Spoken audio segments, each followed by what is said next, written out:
Hello and welcome to episode 7 of the Shark Trust podcast. We are actually live at Oceanic 31 in Glasgow. And for this episode, we are joined by world-acclaimed artist and photographer, Rachel Brooks. Hi. Welcome to the podcast. Thank you. Thank you for having me. That's all right. Thank you. Could you please start off by saying your pronouns, kind of who you are, what you do? Yeah. So I'm Rachel Brooks. I go by she, her. And I am a wildlife artist and scientific illustrator, and I'm mostly known for my work with marine wildlife. Could you tell us a little bit about how you kind of got into this work? Like, was it always on the cards for you, or is it something that kind of came on later on? Well, it definitely wasn't something that was always on the cards. I think when I was younger, I could never have imagined this actually being a job. So it was a pretty around the houses route for me to go to where I am today. So I didn't go to art school, and I studied zoology at university. So my route was kind of through that way, more as a wildlife-based wildlife guiding and working in the field. And it was only in the recent years that I came back to drawing, which was a childhood passion. And it really just took off from there, and it was quite unexpected. I'd worked in the field for 8 years, scuba diving instructing in lots of different places, and it was all of those sightings and inspiration that kind of facilitated what I'm doing now, I guess. It's a lot of inspiration from things that I've seen and places that I've visited, and it all kind of came together in a strange way. And what is it that kind of led you to kind of the marine side? Because you grew up not by the sea? Yeah, so I grew up in the Pennines, which is a really beautiful part of the UK, but it's not by the sea. And when I was growing up, I don't think I knew anyone who worked as a marine biologist or in the marine field at all. And when I was at college, there was a seminar from the Atlantic Whale Foundation. They came in to talk to us about the work that they do. And it was about cetacean research in the Canary Islands. So they were talking to us about pilot whales and dolphins. And I went home and I was like, I have to go and see these things. And somehow I managed to talk my parents into letting me go. And I did that for 2 summers. And it was just the best experience, because for the first time in my life, I think I was surrounded by so many people in the marine field, and there was lots of like-minded individuals, and everyone was just so into it. And I just hadn't been around that before. And like I said, growing up in the Pennines, you don't really come across many marine biologists. So I think I was one of the youngest there, and there was a lot of students doing marine biology at uni and doing post-grad research. And I just thought the whole thing was just so fascinating. And we would go out on the boats and see whales and dolphins and get to talk to people about them. And it really sparked that interest in me to want to do that myself. So I had learnt to scuba dive before then when I was 15. And so I was just then besotted with the ocean. So I came home from the trip and I was like, right, people are studying marine biology. How can I do that? And did a lot of Googling, because at the time I was already through my application to study art at university. And so I had to do quite a lot of chopping and changing to apply for a zoology course. So I did manage to go to do zoology at Leeds. I decided to go to zoology rather than marine biology because I just love wildlife in general, and I would have been happy doing any of it. But after graduating, I went to the other side of the world, and then that's when I stepped into the scuba industry. And when you went, you kind of have gone from Scotland, kind of cold waters, and then you've gone over to the other side of the world. What places were you diving at when you're in the scuba industry? So I didn't dive in the UK before I went to the other side of the world. I learned to dive in Egypt in the Red Sea. So I think when I was that age, I had no interest in getting into the water in the UK. And I don't think I really knew there was much here at that time as well. But so after graduating, I spent some time in India and Indonesia before flying to Australia for a working holiday. And that's when I did my dive master training in Queensland on quite a famous wreck called the Ongala wreck. And from there, I did my instructor training in Perth in Western Australia, which is a little bit colder in terms of Australian climate, but definitely not compared to Scotland. And then where did we go next? Borneo. They spent some time in Borneo and then back to Australia to the Ningaloo Reef and then Lembeh, which is in Sulawesi in Indonesia. So that was 5 years of full-time diving before coming back to the UK. Was it a bit of a shock? It was a little bit of a temperature shock. It's funny how quickly you can acclimatize to something, because I've just come back from a trip to Indonesia and the whole time I was so hot. And I was like, I don't know how I ever lived here. But as when I came back to Scotland, it was the same. I was just freezing for about a year. It took me a really long time to warm up, but got there eventually. And since then you have done diving in the UK? Yes. So when I came back, I had heard all about basking sharks while I was pretty much on the other side of the world, which is ironic because having grown up in the UK, I'd never really come across them or heard of them.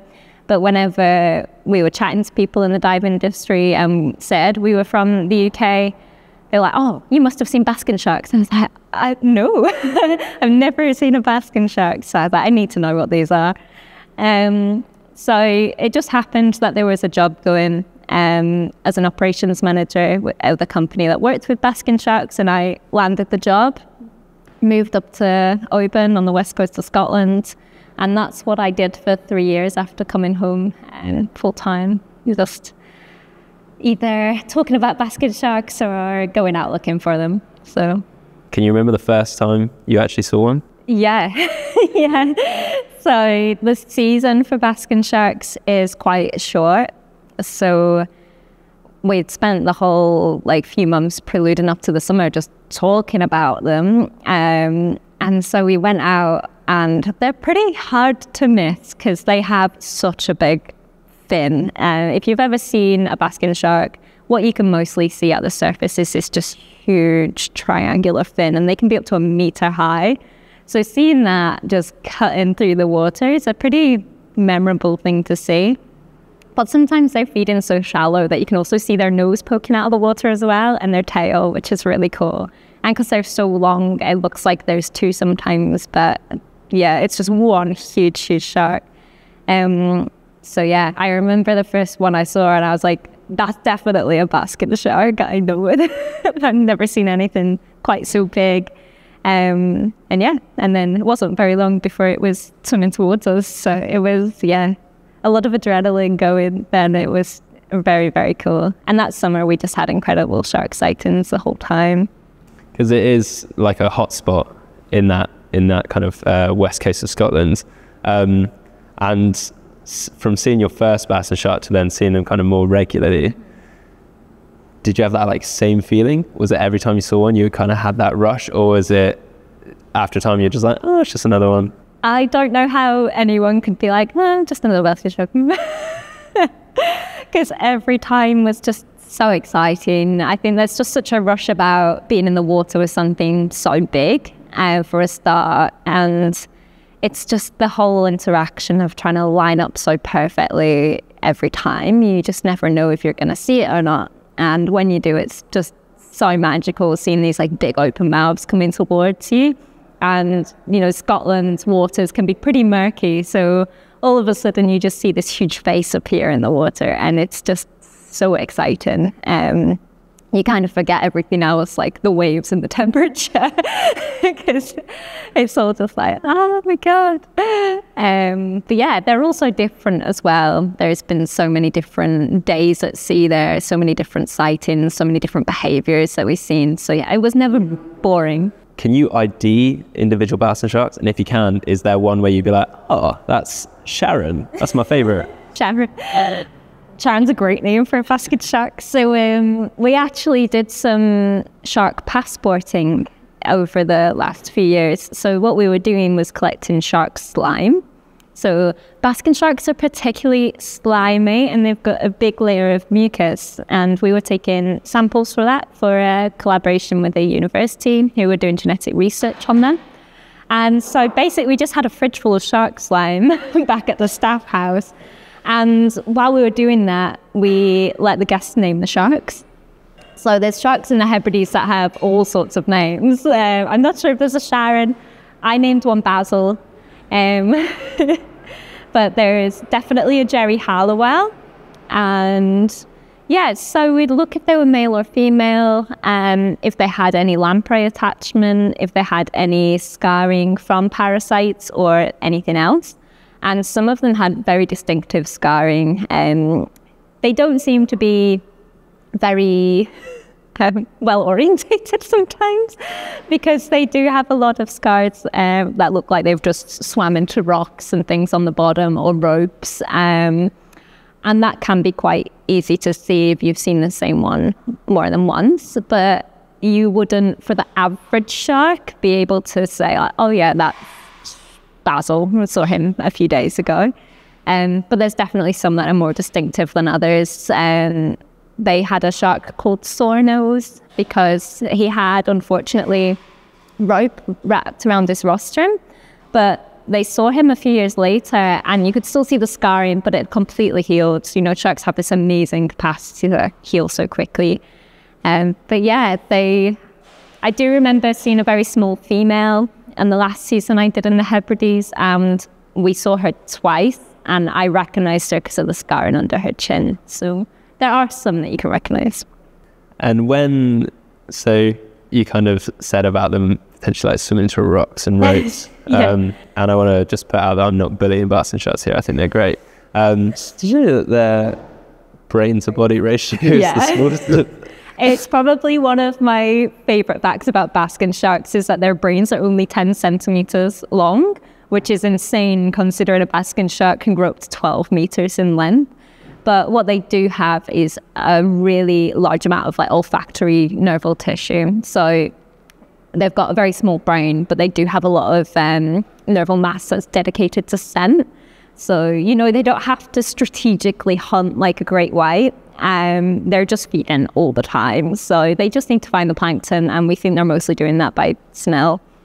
It makes them a bit more likable, I think. Picture this kind of dopey shark, just like going around. And you said kind of, yeah, they aren't like hunting like great whites. They're kind of going around filter feeding on this plankton. And I was reading that they can filter, I think it's 130,000 gallons of water like an hour. Yeah, so they've got such a hard name to say, but there is one specific type of calanoid copepod that's the basking shark's favorite. And we think as the sea temperature is getting warmer, that distribution is actually shifting northwards. And because that's their main food source, it's presumed that the basking sharks are also going to shift northwards after the food. When we see basking sharks here in Scotland, it's in line with those huge plankton blooms that we get. So in the spring, you get the sea temperature starts to warm up, and we get this whole lot of life comes back to the Hebrides, and that includes the basking sharks. And so, yeah, it'd be a real shame, because this area has just been designated the first in the world as a marine protected area for basking sharks. But you can't protect things in a localized way against climate change, unfortunately. So we don't know how suddenly that could happen. But I have seen all sorts of different years of sightings, even in the short time that I've spent here. And I think one of the years where it was a little quieter in sightings, and like Colin Tyree, I think there was over 70 basking sharks sighted in Shetland, which is considerably further north. So yeah, it's uncertain what will happen with that. And you kind of mentioned there about the kind of like the amount you might see each season when you were doing these basking shark trips. Like, what's the most amount of basking sharks you've seen? And then how did that change? Like, did you see changes throughout the years? Yeah, so the peak of summer and between July and September is the best time to look for basking sharks in Scotland. So in different parts of the UK, you might see higher numbers at different times. Like down the south coast, you typically see them as they're migrating north, and the same in Ireland right now around late spring. They're seeing a huge number of basking sharks, and those are the same population that we see in Scotland as well. So we have this huge aggregation in the Hebrides, which is so special to see. But even with such a big number, you can never guarantee that you're going to see a basking shark. They're such an elusive species, and you're incredibly lucky to see one. People spend their whole lives on the coast here without seeing them. And they can be far offshore, they can be right in the harbour. You know, it really depends what the sea's doing, what the tides are doing, what the currents are doing, where the plankton is. There's so many different anomalies to dictate where they're going to be. So it is lucky to see them. There is a lot of factors that you can use to influence where to look, but you do need a good amount of good fortune as well. So the first year I was there, we saw basking sharks pretty much every day. So we're out in the Isle of Coll, which is in the Inner Hebrides. It's about 3 hours offshore, so it kind of sits on the edge of the Sea of the Inner Hebrides. So it's pretty exposed. And yeah, we saw at least one shark every day for the peak season, which was just incredible. I was like, this is easy to find basking sharks. There was these huge fins everywhere. You'd see one and then there'd be another. And then the year after was like the contrast between the two was stark. It was really hard to find them. The sea conditions were so different to what you'd expect to see in Scotland. You know, we're used to having big winds, high, like big waves, challenging conditions, and it was like spending 3 months just on a lock. There was not a breath of wind in the Hebrides, which is bizarre. So it was really still and really calm and really sunny. All these things that you don't associate with Scotland. And we just didn't see anywhere near as many sharks that year. It was, a really strange comparison between the two. And it's kind of funny, like the biggest fish in the UK that people could literally see from the shoreline, and then for a whole season, you hardly see any. Yeah. Could you talk about kind of like why there might be changes in those areas? Where are the basking sharks going? So there is such a short pattern there that it's really hard to say this is the specific reason why we didn't see as many this year. But I think it was an El Nino cycle for the last couple of years, and that obviously has huge effects on like oceanography and plankton and all sorts of different things that are a bit beyond my comprehension as an artist. But we definitely noticed a drop in numbers of basking sharks in our area, and also really strange weather patterns as well. But it's not unusual if you look at sightings, history of basking sharks, and a lot of that does come from shark fisheries. That there is big boom bust cycles in that in general. So across Ireland, Scotland, where there used to be really high numbers of shark fisheries, they were never particularly successful because they would have these cycles of years where there would be very small numbers of sharks as well, which we only stopped fishing in 1995. So they're a long-lived animal, and we could still be seeing repercussions of that as well at this time. And they've got such a long life history. They're slow to reach maturity. They're reproducing in quite small numbers as well. And yeah, there's a lot of unknowns when it comes to that. I think with this kind of like the rarity of, if you go out on a tour, you're not, or you can see them, but sometimes it is kind of unlikely. So maybe when you do see them, you're kind of like, oh my God, and you want to kind of rush to it in case you don't see it again. But there is code of conduct. Absolutely. Yeah. So the basking shark's not only endangered, but it's a protected species, and it's now protected in Ireland as well from last year, which was an amazing step forward in basking shark conservation. Ireland is such an important place for basking sharks.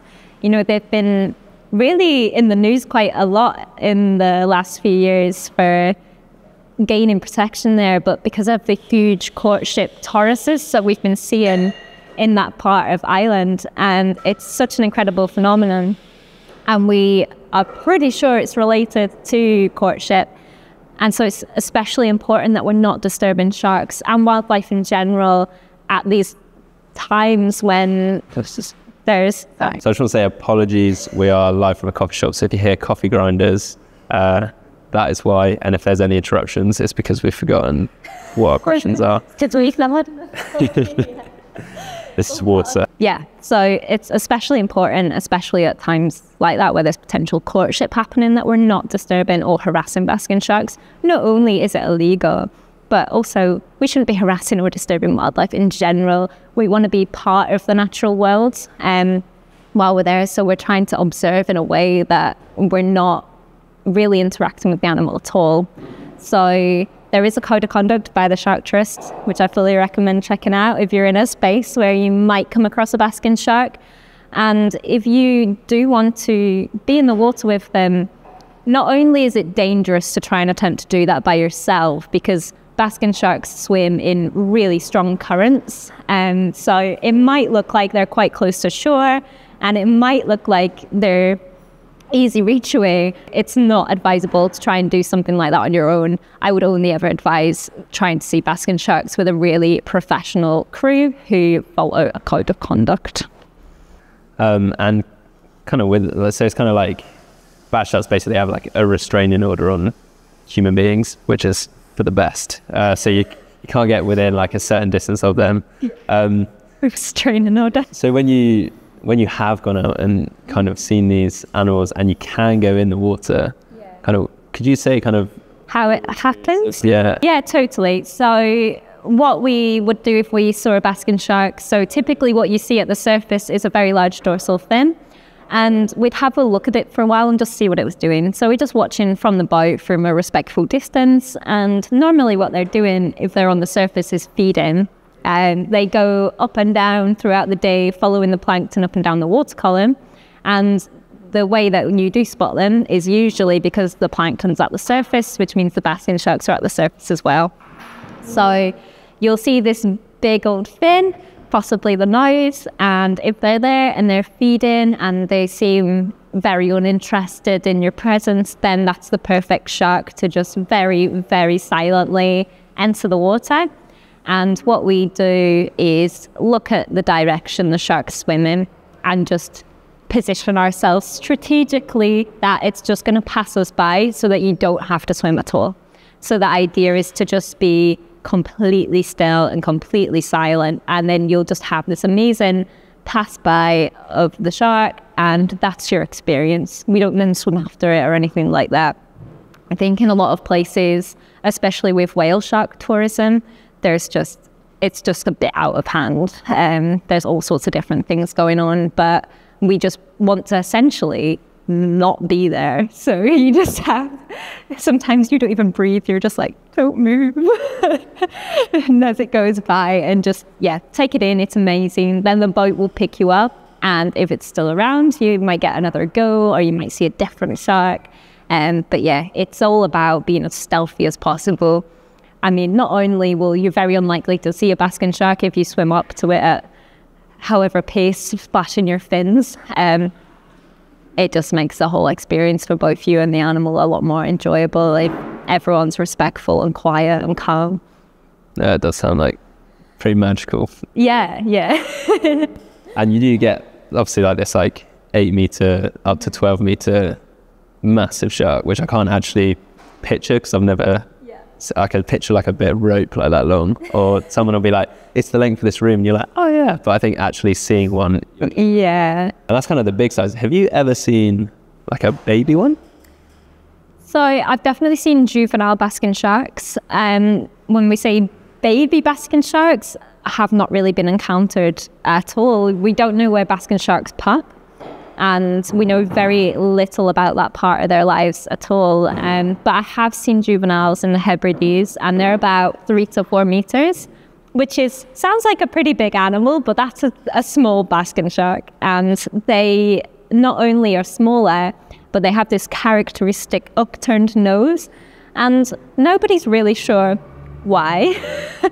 But they have this little funny nose, and they're just the shrunken down version of these huge sharks, and they're just adorable. But it's only a few I've seen in the 3 years that I've been here, and they're not common to see.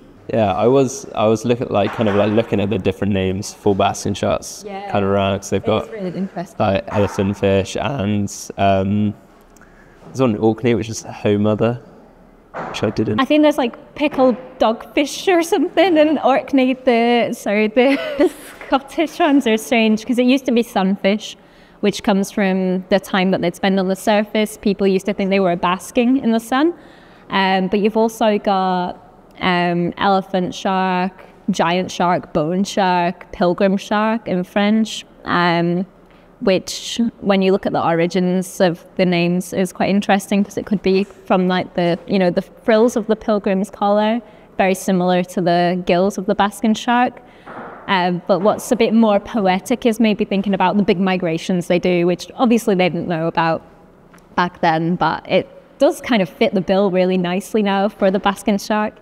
The Japanese one, I think, is grandmother shark because of or old lady shark. I can't remember how it translates, but it basically like wrinkly, wrinkly shark, which again fits their skin pretty well. So it's interesting because you only ever think of the common English name that you know, but it's all very descriptive from different parts of the world. And even their like scientific name is like Chetorhinus maximus. Yeah. Which is like, kind of sounds like it's in like Percy Jackson or something, but is that giant shark. You kind of have these amazing kind of experiences. Do you have overall top favorite experience of basking sharks? Ooh, that's a really hard one because I think seeing sharks on the much bigger end of the spectrum is really special because, like I said, they can range from the small ones, which are 3 to 4 meters, to the biggest recorded as 12. So a 12-meter shark's a considerably big animal to swim past you. But the average that you'd see is about 6 to 8. So seeing anything bigger than that's really special. I've seen trains of sharks that are all in about the 10-meter region. And just like seeing an actual train just pass you by, it's just really special. And seeing them breaching as well. So they're the largest sharks to breach. So seeing something that large just suddenly propel itself out of the water is pretty cool. And they're still not sure of why they breach either. No, again, my things when it comes to basking sharks, we don't really know why they do that. The leading theory is that it's some sort of signaling. So there was different theories to do with the lamprey parasites, that it could be to try and remove them.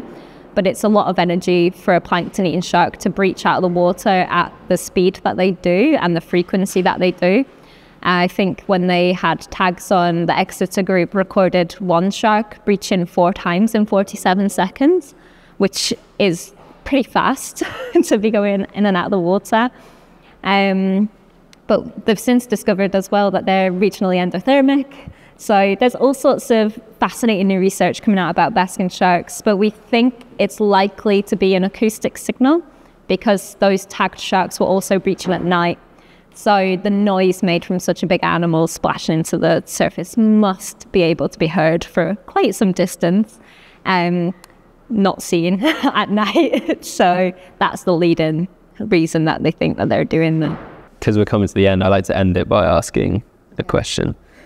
So I usually ask people what their favorite shark is, but I don't really like that question anymore. So I ask people what they think the best shark. The best shark.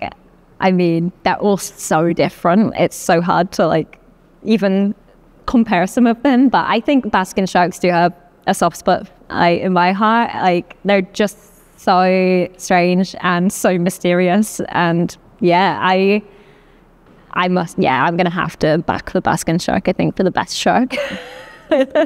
And if people wanted to check out your artwork, yep, where would they go? How would they find you? Yeah, pretty easy to find me at Rachel Brooks Art on Instagram or any other social media platform, and rachelbrooksart.com is my website. So Rachel's also supported the Big Shark Pledge, supporting oceanic sharks and rays. A basking shark is one of those. So Rachel's produced an amazing basking shark piece for that as one of the species. So if you want to look at those, we've still got a few more exhibitions left. So there's one in Plymouth, one in Bristol, and the final one in London in November, which will be the final one completely. We sadly don't have a lot of time to talk. But we're going to do another episode, I've just decided. So we will talk about Oceanic 31 with you again, where you can talk about your piece, Cool. how it came into you, and then your whole career of art and how art helps conservation. Does that sound cool? Sounds good. Sweet. Book it in.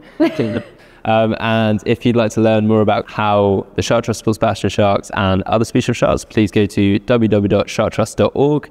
Follow us on social media, like and subscribe to this podcast. So yeah, thank you. Hey, I'm Hetty. Thanks for listening to the Shark Trust podcast. Did you know that you can support our work protecting sharks and rays? Here's just some of the ways you can help today. Join our community of passionate shark supporters and gain access to exclusive events and content by becoming a Shark Trust member. You can adopt these incredible animals, directly supporting our conservation efforts and research projects. Make a donation today. Every donation makes a huge difference. Your contribution will go towards funding our vital work all across the world. And finally, if you want to get more hands-on, you can take part in our citizen science projects. Your data and observations are invaluable to understanding the world of sharks. Together, we can make a difference. Visit our website to find out more and take action today.